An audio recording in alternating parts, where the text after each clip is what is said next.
विश्वं दर्पणदृश्यमाननगरी तुल्यं निजान्तर्गतं पश्यन्नात्मनि मायया बहिर्योधभूतं यथा निद्रया यः साक्षात् कुरुते प्रबोधसमये स्वात्मानमेवाद्वयं तस्मै श्रीगुरुमूर्तये नमः। इदं श्रीदक्षिणामूर्तये।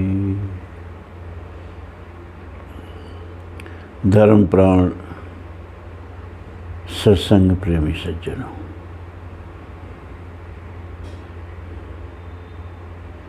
वाल्मीकि रामायण का स्टर्न है,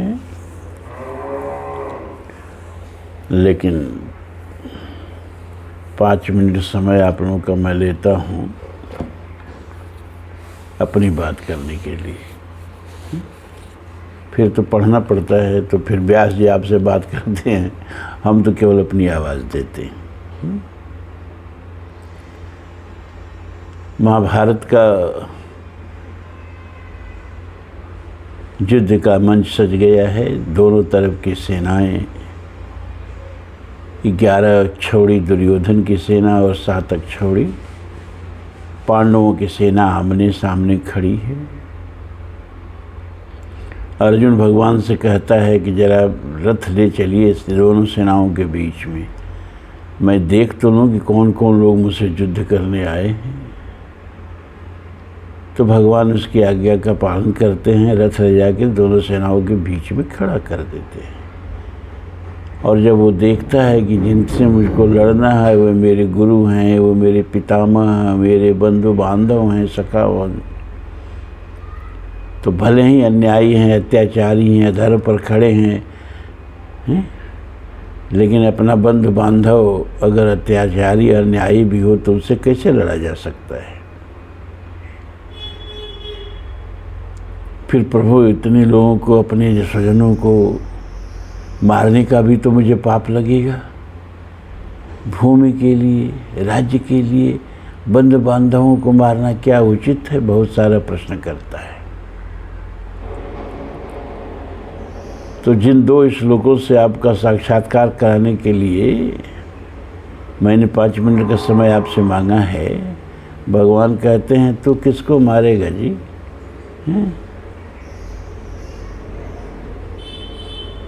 अर्जुन, मारूंगा तो मैं, तुम तो केवल निमित्त मात्र बन। कालो अस्मिन् लोक क्षय प्रकृत प्रविद्धो लोकान् समाहर्तुं मिह प्रवृत्त ऋते अपि त्वां न भविष्यन्ति सर्वे ये अवस्थिता प्रत्यनीकेषु योद्धा। गीता 11वें अध्याय का 32वां श्लोक। कालो अस्मि लोक क्षयकृत प्रवृद्धो, मैं ही काल हूँ, मैं महाकाल हूँ और सारे लोगों का क्षय करने के लिए मैं बढ़ा हुआ काल हूँ। लोकान् समाहर्तुं मिह प्रवृत्त, और इस लोक के समाहर्तुं माने संहार के लिए प्रवृत्त हुआ काल हूँ। ऋते अपि त्वां, तुम्हारे बिना भी, ऋते माने बिना, अपि माने भी, त्वां माने तुम्हारे, तुम्हारे बिना भी न भविष्यन्ति सर्वे, ये कोई नहीं बचेगा। मारना तो मुझको है, इन सब का काल आ चुका है, इनको मरना ही मरना है और मारना मुझे है। और तुम क्या समझते हो, तुम मारोगे तो ही मरेंगे, तुम्हारे बिना भी अभी हम मरेंगे। ये अवस्थिता प्रत्यनीकेषु योद्धा, ये प्रतिपक्षी सेनाओं में जितने योद्धा हैं ये सब के सब तुम्हारे मारे बिना भी मरेंगे। तुम किसी चक्कर में मत पड़ो, किसी दुधा में मत पड़ो कि पाप लगेगा हमको। अरे तुम मारोगे तो पाप लगेगा।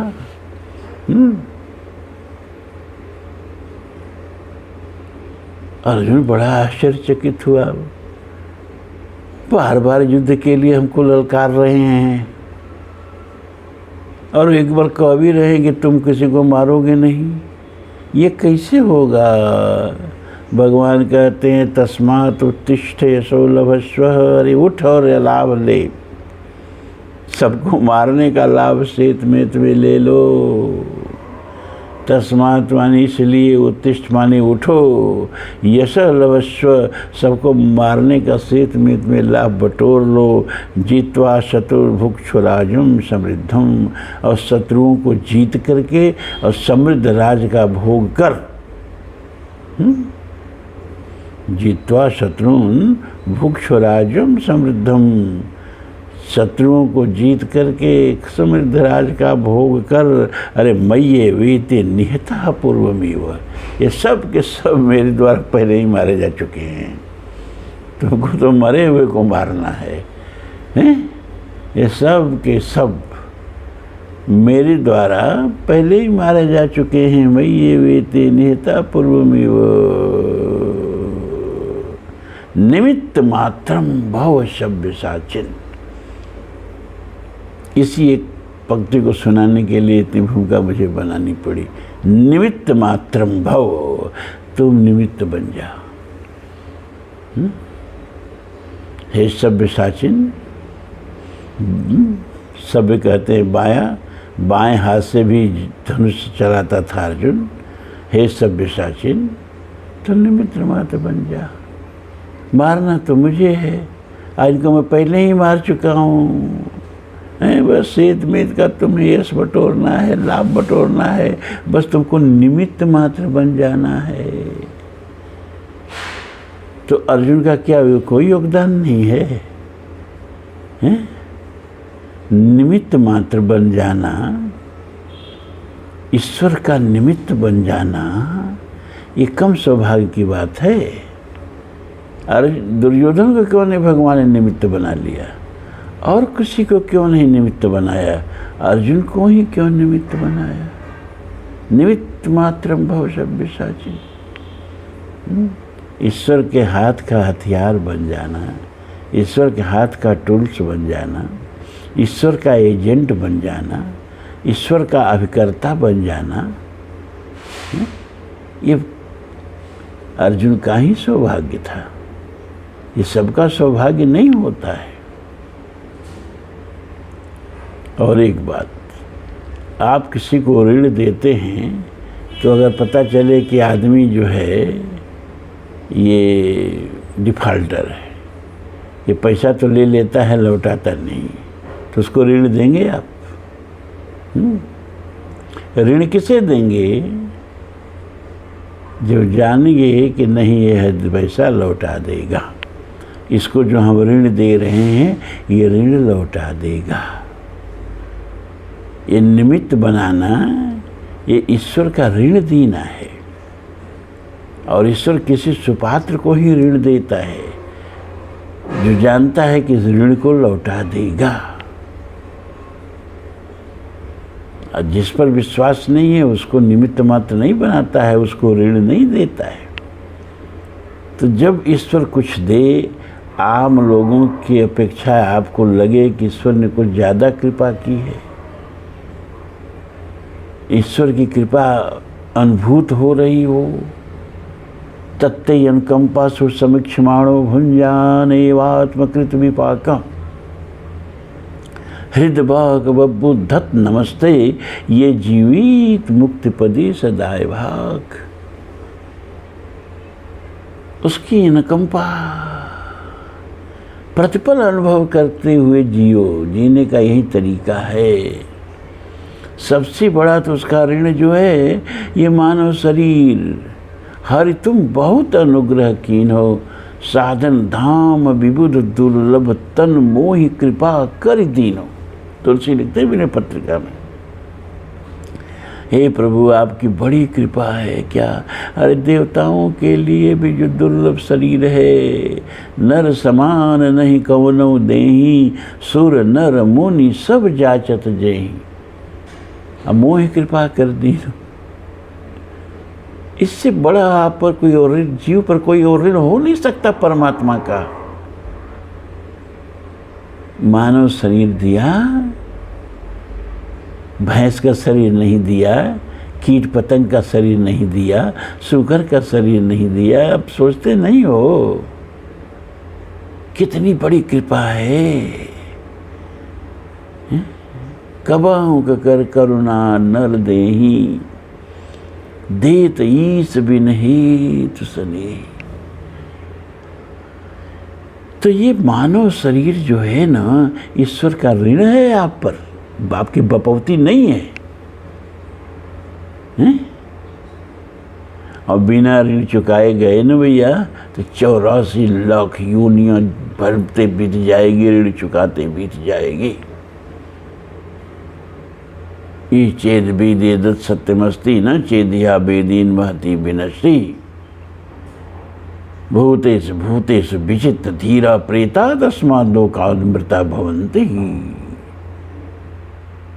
ई चेद वेदीदत सत्यमस्ति, इस ऋण को चुकाने का बस एक ही तरीका है। क्या कि जो न तरई भवसागर नर शरीर यस पाए।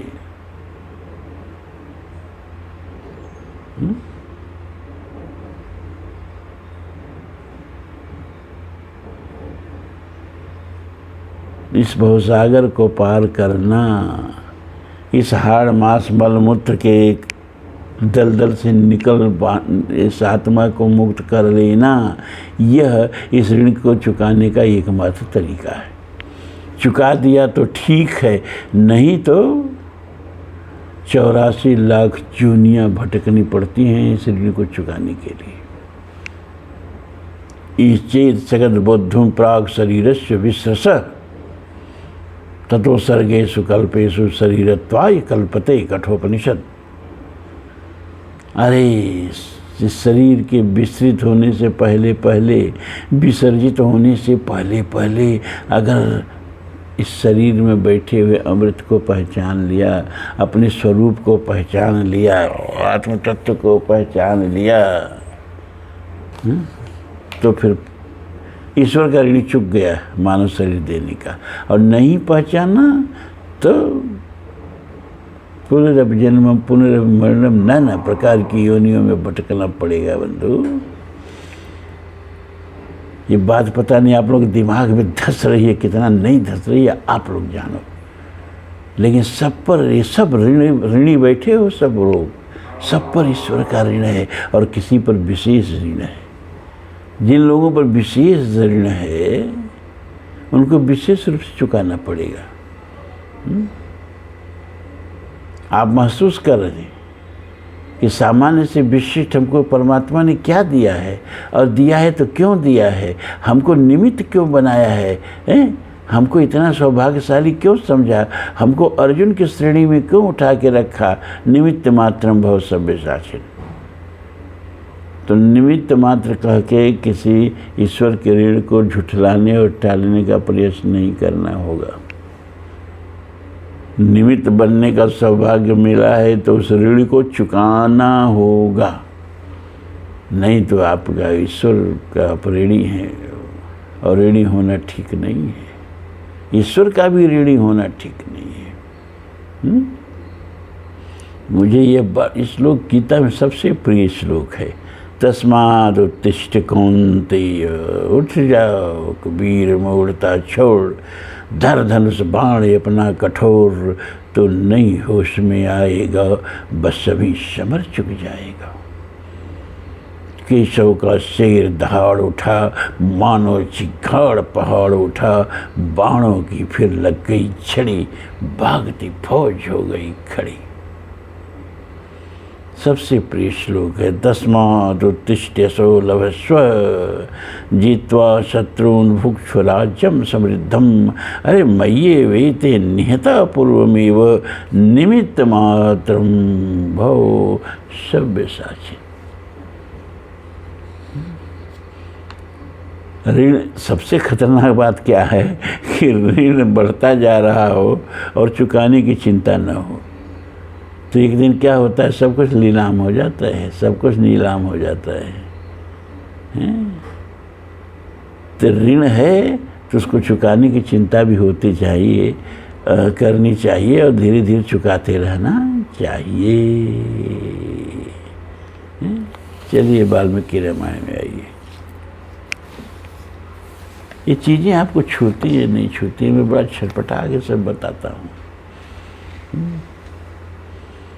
अब यहीं थोड़ा सा दाढ़ी ओढ़ी होती, थोड़ा एक आश्रम होता है, थोड़ा धन वैभव होता तो ये बातें आपको ज़्यादा छूती।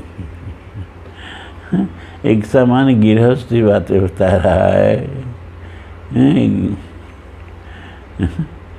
तो बहुत हल्के में लेते होंगे आप लोग, हमको पता है। चलो ठीक है। पंचचत्वारिंशः सर्ग, 45वां सर्ग।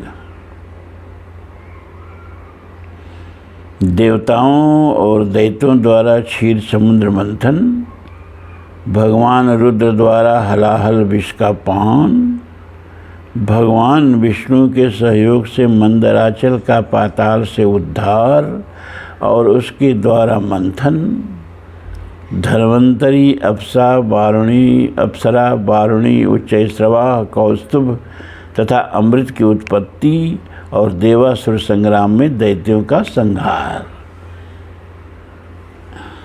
इस 45वें सर्ग का विषय। विश्वामित्र वचः श्रुत्वा राघव स लक्ष्मण विस्मयं परमं गत्वा विश्वामित्रं यथा ब्रवीत।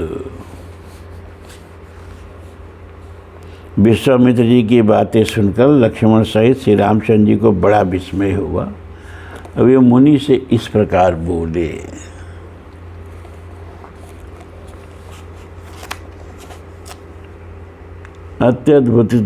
अत्यद्भुतमिदं ब्रह्मन् कथितं परमं त्वया गंगावतरणं पुण्यं सागरस्यापि पूर्णं।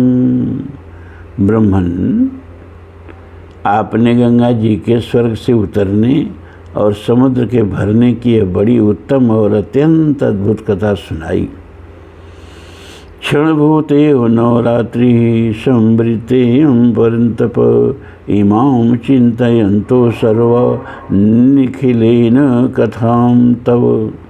काम क्रोधादि शत्रुओं को संताप देने वाले महर्षि, आपकी कही हुई इस संपूर्ण कथा पर पूर्ण रूप से विचार करते हुए हम दोनों भाइयों की यह रात्रि एक क्षण के समान बीत गई। तस्य सा शर्वरी सर्व मम सौमित्रिणः जगाम चिंतायानस्य विश्वामित्र कथाम शुभाम। शर्वरी शब्द आया है। शर्वरी माने होता है रात्रि। शरद शर्वरी नाथ तुलसी ने प्रयोग किया ना मानस में। शर्वरी नाथ माने चंद्रमा, शरद शर्वरी नाथ माने शरद काल का चंद्रमा। तो विश्वामित्र जी लक्ष्मण के साथ इस शुभ कथा पर विचार करते हुए ही मेरी यह सारी रात बीती है। शर्वरी माने रात, याद रखिए। शब्दों का एक संचय भी होता रहे, ज्ञान भी बढ़ता रहे। ततः प्रभाते विमले विश्वामित्रं तपोधनम् उवाच राघव वाक्यं कृतानिकमरिन्दमः। तत्पश्चात निर्मल प्रभात काल उपस्थित होने पर तपोधन विश्वामित्र जी जब नित्य कर्म से निवृत्त हो चुके, तब शत्रु दमन श्री रामचंद्र जी ने उनके पास जाकर कहा, गता भगवती रात्रि श्रोतव्यं परमं श्रुतं तारां सरितां श्रेष्ठां पुण्या त्रिपथगां नदीं। मुनि, यह पूजनीय रात्रि चली गई। सुनने योग्य सर्वोत्तम कथा मैंने सुन ली। अब हम लोग सरिताओं में श्रेष्ठ पुण्य सलिला त्रिपथगामिनी नदी गंगा जी के उस पार चलें। नैरेषां हि सुखास्तीर्णां ऋषीणां पुण्यकर्मणां भगवन्तमिह प्राप्तं ज्ञात्वा त्वरितमागता। सदा पुण्य कर्म में तत्पर रहने वाले ऋषियों की यह नाव उपस्थित है। इस पर सुखद आसन बिछा है। आप परम पूज्य महर्षि को यहाँ उपस्थित जानकर ऋषियों की भेजी हुई यह नाव बड़ी तीव्र गति से यहाँ आई है।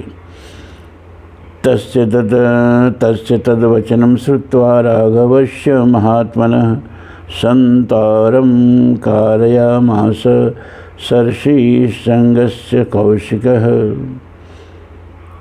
महात्मा रघुनंदन का यह वचन सुनकर विश्वामित्र जी ने पहले ऋषियों सहित श्री राम लक्ष्मण को पार कराया। उत्तरम तीरमासाद्य संपूज्य ऋषिगणम सतः गंगाकूले निविष्टास्ते विशालां ददृशुः पुरीम। तत्पश्चात स्वयं भी उस तट पर पहुंचकर उसने वहाँ रहने वाले ऋषियों का सत्कार किया। फिर सब लोग गंगा जी के किनारे ठहरकर विशाला नामक पुरी की शोभा देखने लगे। ततो मुनिवीरस्तूर्णं जगाम सह राघवः विशालां नगरी रम्या दिव्या स्वर्गोपमादवा। तदनंतर श्री राम लक्ष्मण को साथ ले मुनिवर विश्वामित्र तुरंत उस दिव्य एवं रमणीय नगरी विशाला की ओर चल दिए, जो अपनी सुंदर शोभा से स्वर्ग के समान जान पड़ती थी। अथ रामो महाप्राज्ञो विश्वामित्रं महामुनिं प्रपच्छ प्राञ्जलिर्भूत्वा विशालामुत्तमां पुरीं। उस समय परम बुद्धिमान श्री राम ने हाथ जोड़कर उस उत्तम विशाल पुरी के विषय में महामुनि विश्वामित्र से पूछा। कथमो राजवंशोऽयं विशालायां महामुने श्रोतुमिच्छामि भद्रं ते परम कौतूहलं हि मे। महामुनि, आपका कल्याण हो। मैं यह सुनना चाहता हूँ कि विशाला में कौन सा राजवंश राज्य कर रहा है, इसके लिए मुझे बड़ी उत्कंठा है। तस्य तद्वचनं श्रुत्वा रामस्य मुनिपुंगवः आख्यातुं तत्र सारेभिः विशालाया पुरातनम्।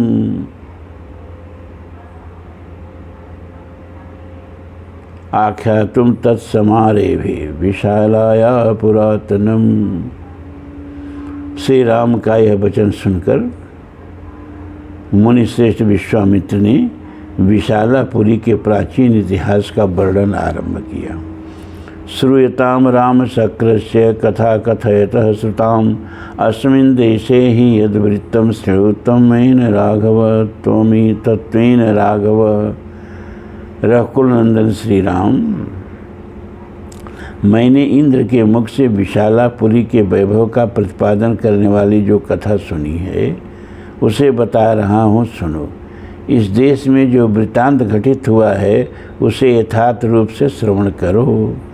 पूर्वं कृते युगे रामादिते पुत्र महाबलाः अदितेश्च महाभागा वीर्यवंत सुधार्मिका।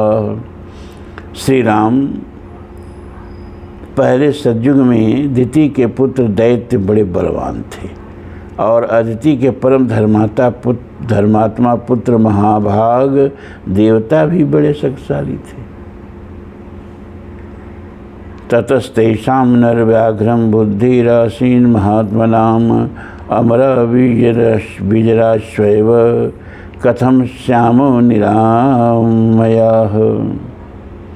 पुरुष सिंह उन महामना दैत्यों और देवताओं के मन में यह विचार हुआ कि हम कैसे अजर अमर और निरोग हों।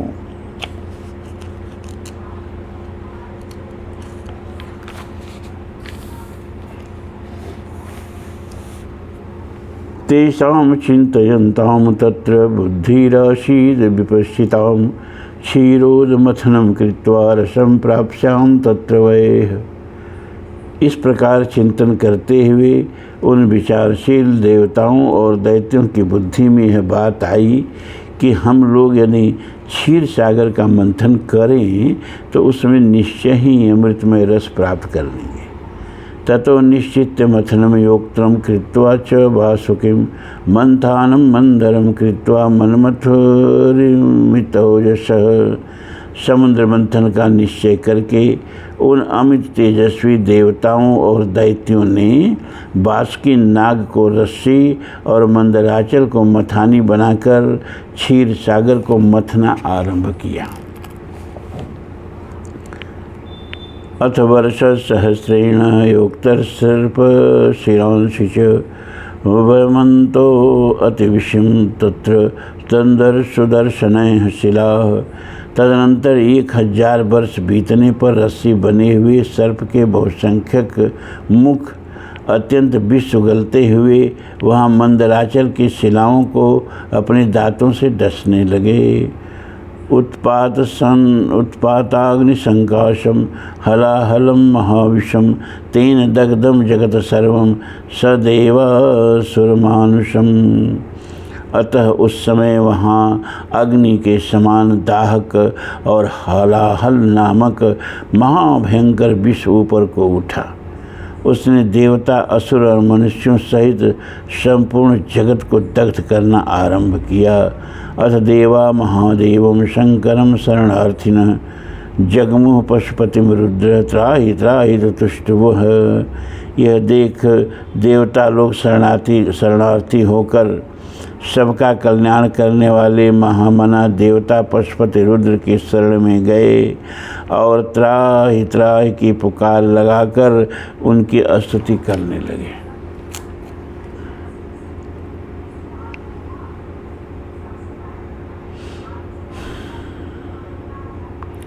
एवं मुक्तस्ततो देवे देवेश्वरः प्रभु प्रादुरासीत तत्रो त्रैव शंखचक्रधरो हरिः। देवताओं के इस प्रकार पुकारने पर देव देवेश्वर भगवान शिव वहाँ प्रकट हुए।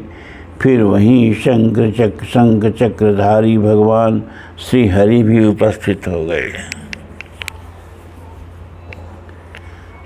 उवाचैनम स्मितं कृत्वा रुद्रम शूलधरं हरि देवतैर्मथ्यमानि तु मत् यत् पूर्वं समस्थितं तदत्वदीयं सुरश्रेष्ठ सुराणामग्रतो हि यत् अग्रपूजामि स्थित्वा गृहाणेदं विषं प्रभो। श्री हरि ने त्रिशूलधारी भगवान रुद्र से मुस्कुराकर कहा, सुरश्रेष्ठ, देवताओं के समुद्र मंथन करने पर जो वस्तु सबसे पहले प्राप्त हुई है वह आपका भाग है। क्या पूछना है, क्योंकि आप सब देवताओं में अग्रगण्य हैं। प्रभु, अगर पूजा के रूप में प्राप्त हुए इस विष को आप यहीं खड़े होकर ग्रहण करें। इत्युक्ता च सुरश्रेष्ठस्तत्रैव तन्नरधीयत देवतानां भयं दृष्ट्वा श्रुत्वा वाक्यं तु सारंगिणः हलाहलं विषं घोरं संजग्राहामृतोपमं देवान् विसृज्य देवेशो जगाम भगवान हर। ऐसा कहकर देव शिरोमणि विष्णु वहीं अंतर्ध्यान हो गए। देवताओं का भय देखकर और भगवान विष्णु की पूर्वोक्त बात सुनकर देवेश्वर भगवान रुद्र ने उस घोर हलाहल विष को अमृत के समान मानकर अपने कंठ में धारण कर लिया तथा देवताओं को विदा करके वे अपने स्थान को चले गए।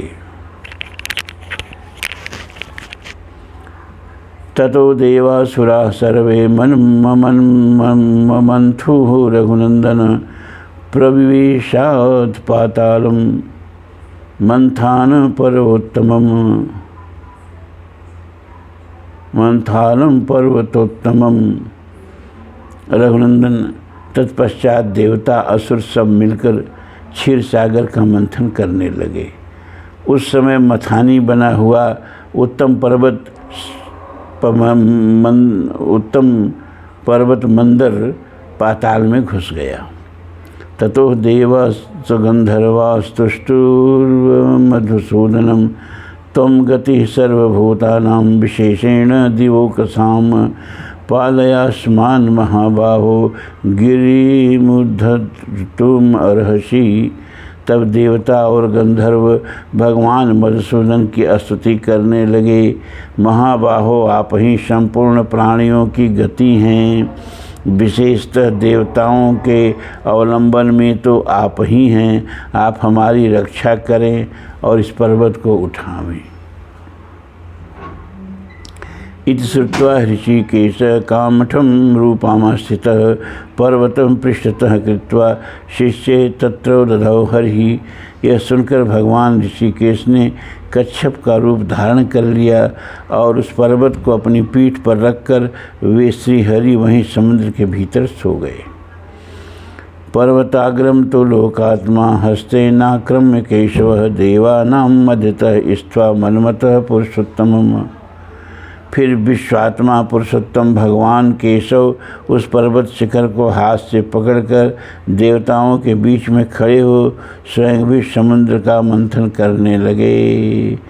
उत्तिष्ठत अथ वर्ष सहस्रेण आयुर्वेदमयः पुमान् उदतिष्ठत सुधर्मात्मा स दंडः स कमंडलुः पूर्वधन्वन्तरिर्नाम अप्सराश्च सुवर्चसः। तदनंतर 1000 वर्ष बीत जाने पर उस क्षीर सागर से एक आयुर्वेदमय धर्मात्मा पुरुष प्रकट हुए, जिनके एक हाथ में दंड और दूसरे हाथ में कमंडलु था। उनका नाम धन्वंतरि था। उनके प्राकट्य के बाद सागर से सुंदर कांत वाली बहुत सी अप्सराएं प्रकट हुई। अप्सु निर्मथना देव रसात तस्माद वरिस्त्रियः उत्पेतर मनुज श्रेष्ठ तस्माद अप्सरो भवन। नरश्रेष्ठ मंथन करने से ही जल में उसके रस से सुंदर स्त्रियां उत्पन्न हुई थी, इसलिए अप्सरा कहलाई। अप्स माने होता है जल। खष्टिकोटयो भवस्तासाम् अप्सराणां सुवर्चसाम् असंख्येयास्तु काकुत्सः यास्तासां परिचारिकाः।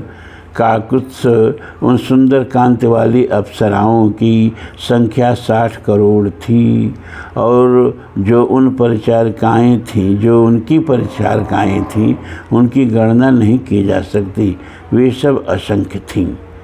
नताः अस्मा प्रतिगृहन्ति सर्वे ते देवदानवाः अप्रतिगृहणादेव तावै साधारणाः स्मृताः।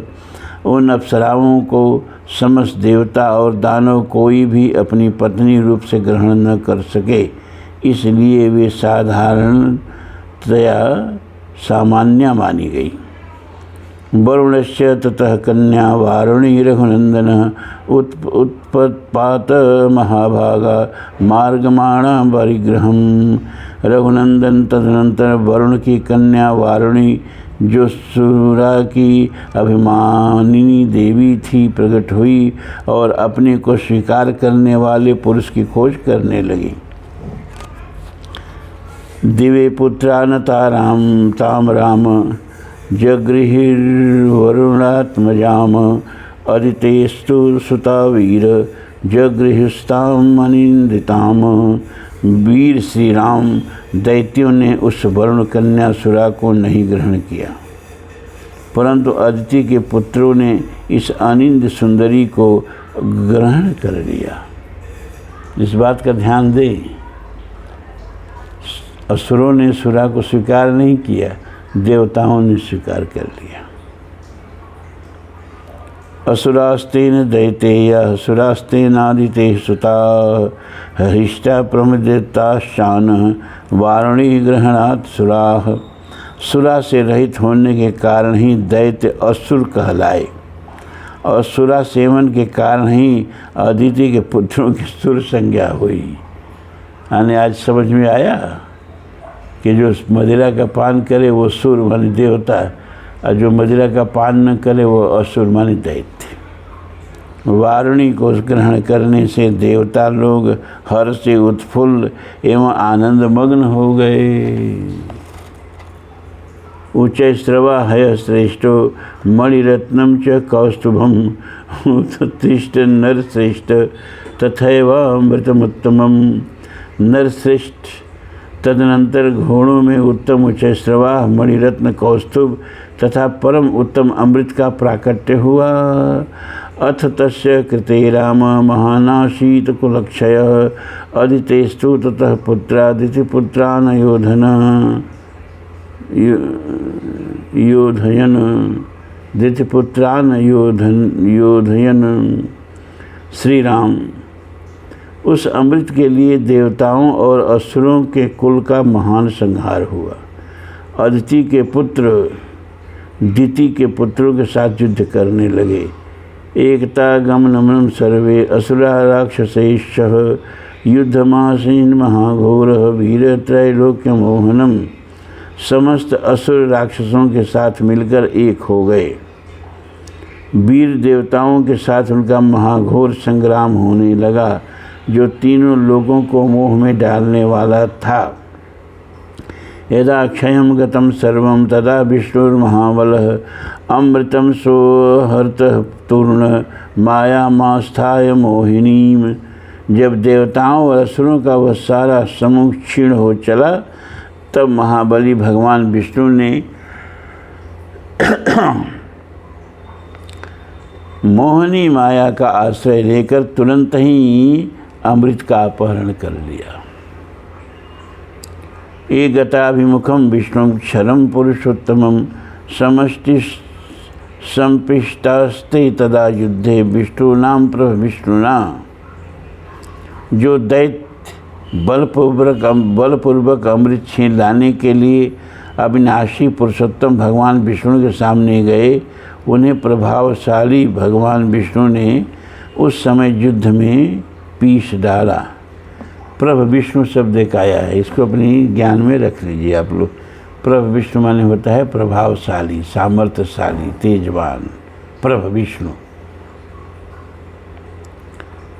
अदितेरात्मजा वीरादिते पुत्रान् निजघ्निरे अस्मिन् घोरे महायुद्धे दैतेयादित्योर्भिषम। देवताओं और दैत्यों के उस महाघोर युद्ध में अदिति के वीर पुत्रों ने दिति के पुत्रों का विशेष संहार किया। ये दिति और अदिति दोनों एक ही ऋषि की पत्नी है, कश्यप की हैं। तो ये जो लड़ रहे हैं देव और दानव, ये एक तरह से भाई हैं। पिता एक ही है, बस माता दो है, यानी भाई भाई से लड़ रहे हैं अमृत के लिए, समुद्र से निकली हुई संपत्ति के लिए। और आज भी भाई भाई लड़ते हैं। जब देवता लड़ रहे हैं अपने भाई से, तो हम लोग तो सामान्य लोग हैं। निहत्य दितिपुत्रांस्तु राज्यं प्राप्य पुरंदर सशास मुदितो लोकान सरसी संघान सचारणान। दैत्यों का वध करने के पश्चात त्रिलोकी का राज्य पाकर देवराज इंद्र बड़े प्रसन्न हुए और ऋषियों तथा चारणों सहित समस्त लोगों का शासन करने लगे। इत्यार्थे श्रीमद् रामायणे वाल्मीकि आदिकाव्ये बालकांडे 45वां सर्ग 45वां सर्ग पूरा हुआ और आज का आप लोगों का सत्संग पूरा हुआ। ओम पूर्णमदः पूर्णमिदं पूर्णात् पूर्णमुदच्यते पूर्णस्य पूर्णमादाय पूर्णमेवावशिष्यते। सर्वे भवन्तु सुखिनः सर्वे सन्तु निरामयाः सर्वे भद्राणि पश्यन्तु मा कश्चित् दुःखभाग् भवेत्। असतो मा सद्गमय तमसो मा ज्योतिर्गमय मृत्योर्मामृतं गमय। ओम शांति शांति शांति। धर्म की जय हो, अधर्म का नाश हो, प्राणियों में सद्भावना हो, विश्व का कल्याण हो। हर हर महादेव।